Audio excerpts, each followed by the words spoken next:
Jadi teman-teman, kalau Anda berteman sama pengangguran, maka kita akan terpengaruh jadi pengangguran. Saya kasih contoh begini. Kalau saya tidak merokok, saya berteman sama 10 orang teman-teman saya merokok. Hari pertama, hari kedua, saya tidak merokok nih. Tapi minimal saya sudah terbiasa cium baunya.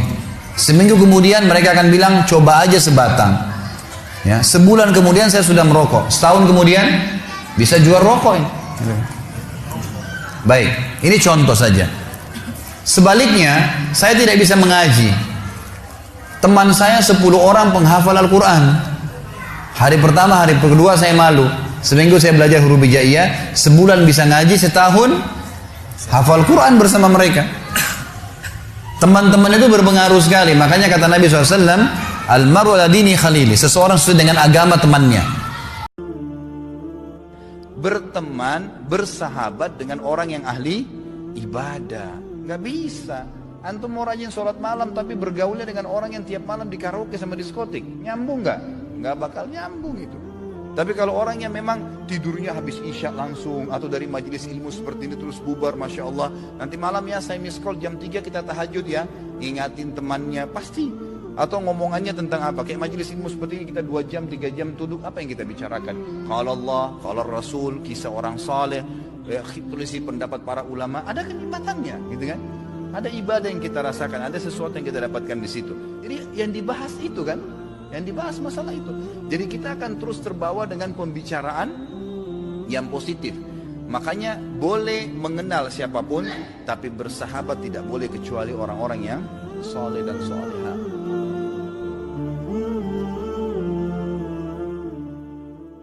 Saat nanti terjadi kiamat, pada saat itulah disebutkan, Masya Allah, awas, bahkan seseorang akan meninggalkan, gak kenal dengan saudaranya, di sana sini.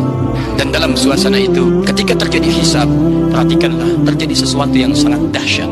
Ada orang-orang yang berteman saat di dunia, bahkan bersahabat, ternyata pada saat itu saling menyalahkan dan saling menuntut di hadapan Allah Subhanahu wa Ta'ala. Perhatikan teman-teman sekalian, dilukiskan dalam Al-Quran suasana yang sangat dahsyat. Pada masa itu ada orang-orang yang sampai menggigit jarinya dengan keras. Kenapa mereka menggigit jarinya dengan keras begitu luar biasa? Karena ada penyesalan dalam dirinya. Saat di dunia mereka tidak mengambil petunjuk dari Nabi bagaimana caranya mengambil teman dalam kehidupan. Sampai mengatakan, ya Allah, celaka saya, nyesal saya. Kenapa saat di dunia saya mengambil dia sebagai teman dekat saya? Dia telah melalaikan saya dari ingat kepada Allah Subhanahu wa Ta'ala. Meninggallah Bapak sekalian dengan membawa 2 hal. Bawa 2 hal ini, bawa amal soleh dan teman-teman yang soleh. Semua teman kita, komunitas kita orang baik semua.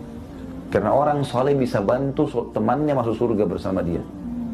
Sebagaimana dalam sebuah riwayat disebutkan, akan datang nanti hari kiamat orang-orang mukmin masuk surga, lalu dia cari teman-temannya. Mana temanku si fulan? Gak ada. Ya Allah, temanku si fulan tidak ada. Maka Allah izinkan dia, pergilah ke neraka dan jemputlah temanmu. Maka dia pun, kata Nabi SAW, masuk ke neraka dan tidak disentuh sedikit pun dengan api. Lalu dia keluarkan sahabatnya dari api neraka.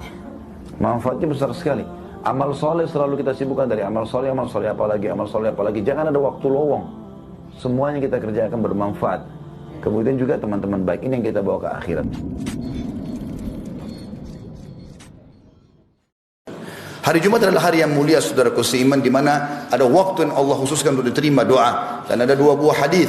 Hadis yang pertama riwayat Imam Muslim. Kata Nabi SAW, tidak ada seorang muslim yang berdoa di hari Jumat kecuali Allah ijabah. Dan kejarlah pada saat imam atau khatib sedang duduk di khutbah kedua sampai diqomahkan salat. Makanya semua khatib pasti berdoa di khutbah kedua yang memahami masalah ini.